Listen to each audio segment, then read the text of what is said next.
इस वक्त हमारे साथ यूपी के पूर्व डिप्टी सीएम और राज्यसभा सांसद दिनेश शर्मा जी मौजूद हैं।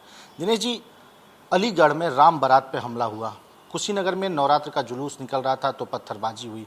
क्या इस सरकार में भी मुस्लिम बस्ती से ये बारात राम बारात निकलना मुश्किल है? नहीं नहीं, ऐसा कुछ नहीं है और बारात निकली भी है। और जो असामाजिक तत्व हैं, बगैर जाति और धर्म का भेद किए हुए जवाबदेही सरकार है, उनके खिलाफ कार्रवाई भी कर रही है और कठोरतम कार्रवाई कर रही है।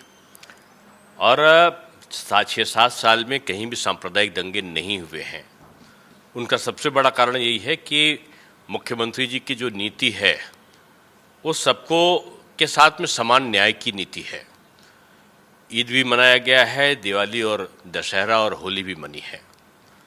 चुनाव जैसे जैसे पास आ रहे हैं, कुछ राजनीतिक स्वार्थवश लोग वातावरण को असमान करने का सपना देख रहे हैं और वास्तव में उनका सपना पूरा होने वाला नहीं है।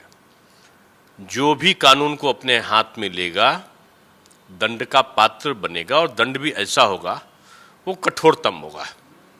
क्या इस तरह के जो दंगाई हैं जिन्होंने राम बारात पे हमला किया, क्योंकि जिस तरह के कल वीडियो सामने आए 60-70 लोग निकले, तलवार सरिया लेके निकले, क्या उन पर बुलडोजर एक्शन होगा?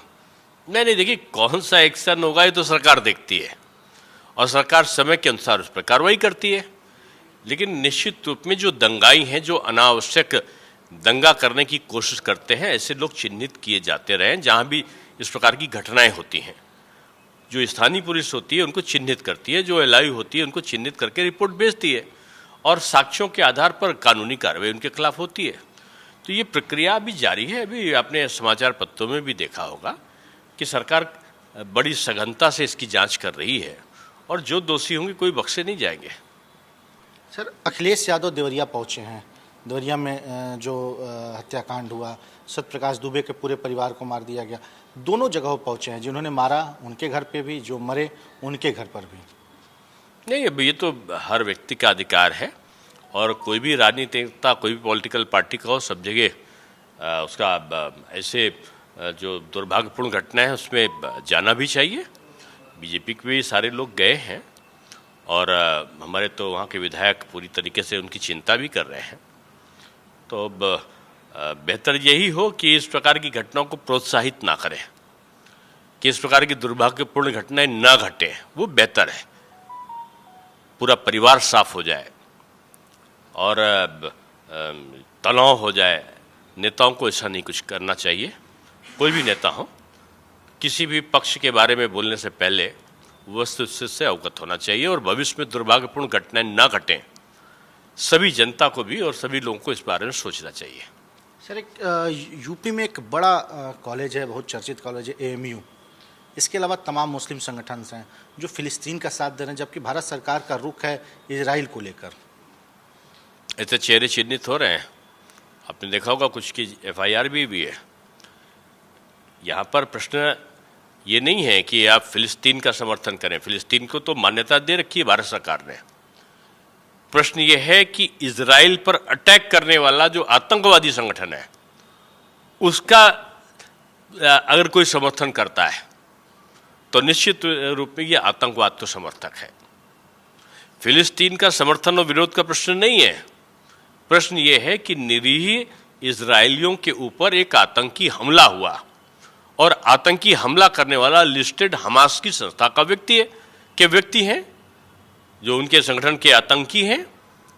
उनकी निंदा होनी चाहिए। कांग्रेस निंदा से बच रही, वो इसको डाइवर्ट करती है दूसरी तरफ, जबकि निंदा आतंक की होनी चाहिए, हमास की होनी चाहिए। और इजराइल पे अटैक हुआ है, उसकी निंदा हो। फिलिस्तीन के बारे में भारत की स्पष्ट नीति है कि उनको उसकी मान्यता दी गई है और उसके अच्छे संबंध भी रहे भारत के। यहाँ फिलिस्तीन का विरोध का प्रश्न नहीं आया, यहाँ हमास का विरोध का प्रश्न है। अलीगढ़ मुस्लिम यूनिवर्सिटी में अक्सर देश विरोधी बातें हम होती हैं, फिलिस्तीन, हमास। आप हमास को आतंकवादी संगठन करें और हमास को लेकर भी वहाँ पे जुलूस निकाले गए, उनके पक्ष में रैलियाँ निकाले। आप खुद शिक्षा मंत्री रहे हैं। थोड़ा सा इंतजार कर लीजिए। हमास को समर्थन करने वाले, आतंक को समर्थन करने वाले निश्चित रूप में कानून के दायरे में आएंगे। मतलब एएमयू पे कोई कार्रवाई होगी? मैंने कहा ना, कानून के दायरे में आएंगे जो भी होंगे। एमओयू में होंगे तो, और कहीं और होंगे तो और कहीं। अलीगढ़ में हुए बवाल को लेकर दिनेश शर्मा जी का साफ तौर पे कहना है कि उनके ऊपर कठोर से कठोरतम कार्रवाई की जाएगी। जो भी इस तरह के बवाल किए हैं उनको चिन्हित किया जा रहा है, उनकी निगरानी की जा रही है, उनका पता लगाया जा रहा है और अब उसके बाद ऊपर विधिक कार्रवाई की जाएगी। कैमरा पर्सन सरजीत के साथ Tushar Srivastava, India daily live, Lucknow.